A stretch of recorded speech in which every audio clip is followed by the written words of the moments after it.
بسم اللہ الرحمن الرحیم۔ السلام علیکم معزز طلبہ کرام، آپ سب کیسے ہیں؟ آج ہم نور الانوار کے سبق نمبر 222 کو پڑھیں گے۔ آج کے ہمارے سبق کا عنوان ہے ظاہر اور نص کے درمیان تعارض کی مثال۔ جیسا کہ گزشتہ سبق میں ہم نے تعارض کے حوالے سے بھی گفتگو سنی تھی اور یہ بیان ہوا تھا کہ جب ظاہر اور نص کا تعارض ہو تو کس کو ترجیح ہوگی، اور جب نص اور مفسر کا تعارض ہو تو کون غالب ہوگا، اور جب مفسر اور محکم کا تعارض ہو تو کس کو ترجیح ہوگی۔ یہ ساری گفتگو ہماری گزشتہ سبق میں چونکہ ہو چکی ہے تو لہٰذا اس کو تفصیل کے لیے دیکھ لیا جائے، سن لیا جائے۔ آج کے جو سبق میں ہم پڑھنے جا رہے ہیں وہ ظاہر اور نص کے درمیان جب تعارض آئے تو ترجیح کے حوالے سے ہم نے گزشتہ سبق میں سنا تھا کہ پھر نص کو ترجیح ہوتی ہے، اور یہ تعارض کس حیثیت کا ہوتا ہے، سوری ہے، حقیقی ہے، اس پر بھی گفتگو ہوئی۔ تو لہذا یہ جو دو کے درمیان تعارض آیا ظاہر اور نص کے درمیان، تو انڈرسٹوڈ ہے، یہ بات طے ہو چکی کہ نص کو ہی ترجیح ہوگی، لیکن مثال کیا ہے اس کی؟ آئیے ہم قرآن سے اس کو سمجھتے ہیں۔ مصنف علیہ رحمہ آج کے سبق کا آغاز مثال و تعارض ظاہر مع النص سے شروع کرتے ہیں، تو آئیے سب سے پہلے عبارت پڑھ کے اس کا ترجمہ کرتے ہیں، اس کے بعد باقاعدہ سبق کی وضاحت کی طرف بڑھتے ہیں۔ مصنف علیہ رحمہ لکھتے ہیں مثال و تعارض الظاہر مع النص قوله تعالی وَأُحِلَّ لَكُم مَّا وَرَاءَ ذَلِكُمْ أَن تَبْتَغُوا بِأَمْوَالِكُمْ مع قوله تعالی فَانكِحُوا مَا طَابَ لَكُم مِّنَ النِّسَاءِ مَثْنَىٰ وَثُلَاثَ وَرُبَاعَ۔ ظاہر کے نص کے ساتھ تعارض کی مثال وہ اللہ تعالیٰ کا فرمان احل لکم ما وراء ذالکم ہے، ان تبتغوا باموالکم، اس کا تعارض ہے مع قولہ تعالی، اللہ تعالیٰ کے اس دوسرے فرمان کے ساتھ کہ فانکحوا ما طاب لکم من النساء مثنى وثلاث ورباع۔ پہلی آیت کا ترجمہ یہ کہ تمہارے لیے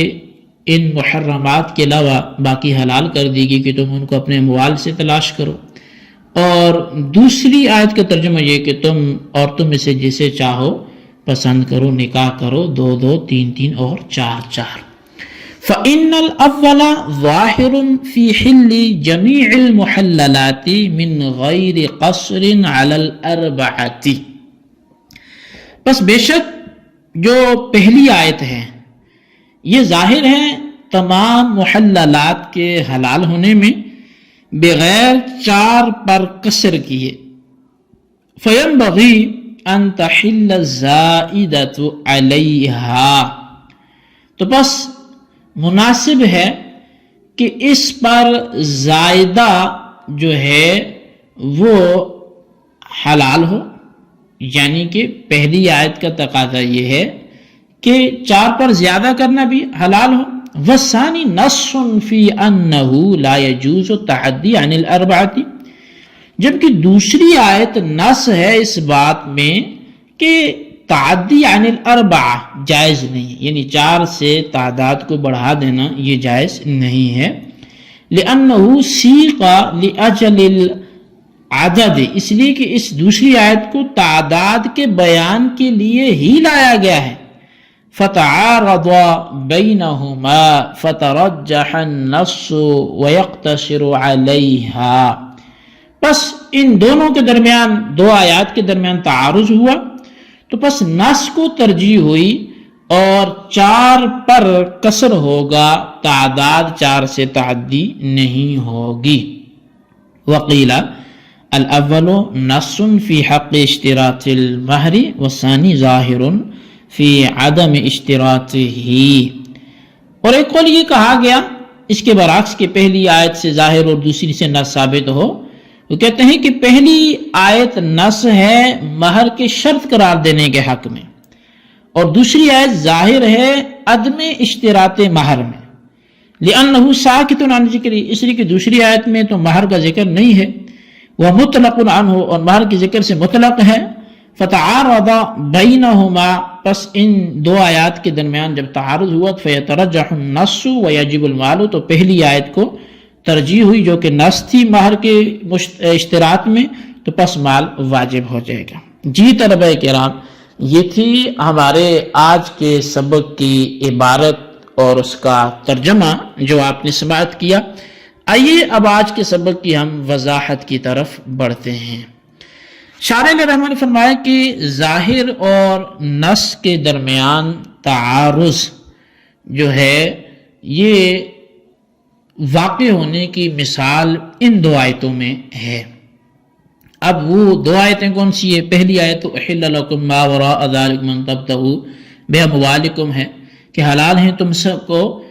وہ سب عورتیں ان کے سوا، یعنی حرام کردہ کے سوا، بشرطے کہ طلب کرو ان کو اپنے مال کے بدلے۔ اور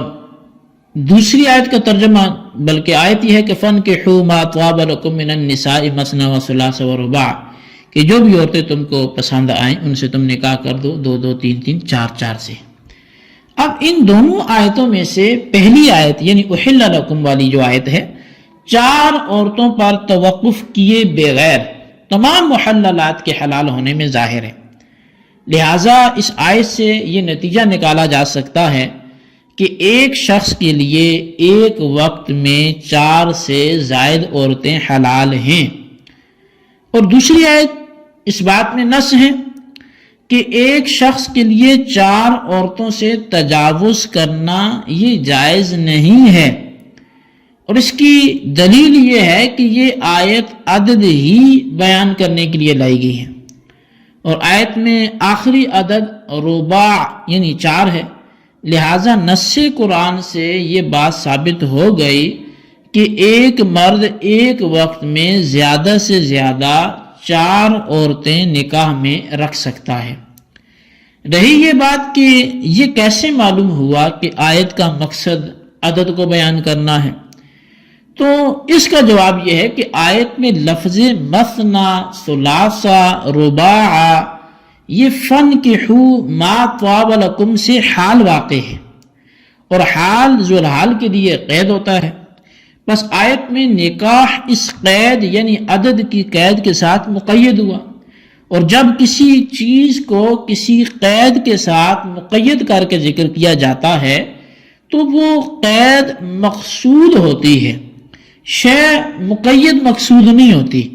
لہٰذا اس آیت میں بھی قید یعنی عدد کو بیان کرنا یہ مقصود ہوگا، اور مقید یعنی نکاح کو بیان کرنا یہ مقصود نہیں ہوگا۔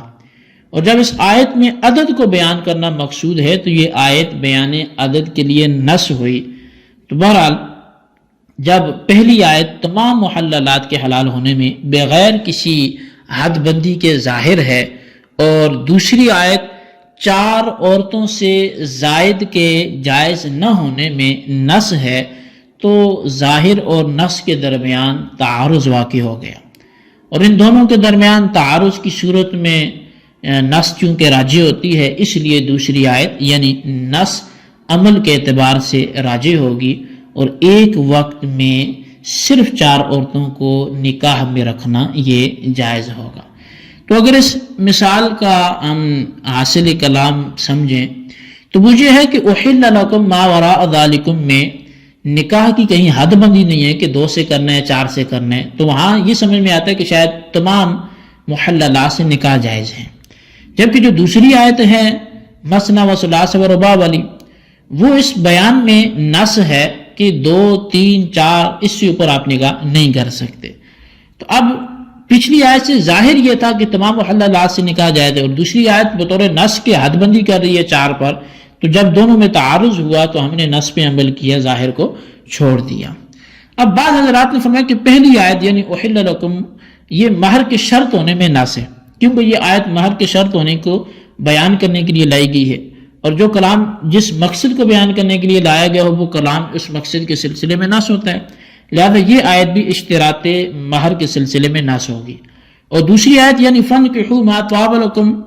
یہ مہر کے شرط نہ ہونے میں ظاہر ہے، کیونکہ دوسری آیت میں مہر کے سلسلے میں بالکل کوئی بات ہی نہیں ہے، ساکت ہے، اور اس سے غیر متعلق ہے، یعنی اس آیت میں نہ مہر کا شرط ہونا مذکور ہے نہ مہر کا غیر شرط ہونا مذکور ہے۔ بس جب پہلی آیت مہر کے شرط ہونے میں نص ہے اور دوسری آیت مہر کے شرط نہ ہونے میں نص ہے، بلکہ دوسری آیت مہر کے شرط نہ ہونے میں ظاہر ہے، تو ان دونوں آیتوں کے درمیان تعارض واقع ہو گیا، اور نص اور ظاہر کے درمیان تعارض واقع ہونے کی صورت میں چونکہ نص کو ترجیح ہوتی ہے، اس لیے پہلی آیت احل لکم راجی ہوگی اور نکاح میں مال یعنی مہر واجب ہوگا۔ تو یہ دوسرے اعتبار سے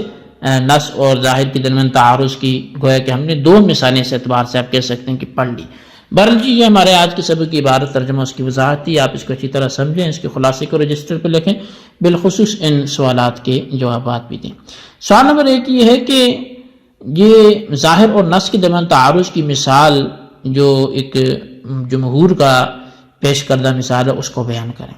اور سوال نمبر 2 یہ ہے کہ قیل علاوہ النصم سے کس طرح سے ظاہر اور نص کے درمیان تعارض کو بیان کیا جا رہا ہے، اس کی بھی کچھ وضاحت کریں۔ اللہ تبارک و تعالیٰ سے دعا ہے جو کچھ ہم نے پڑھا سنا سے یاد رکھنے کی توفیق نصیب فرمائے، آمین بجاہ نبی الامین صلی اللہ علیہ وسلم۔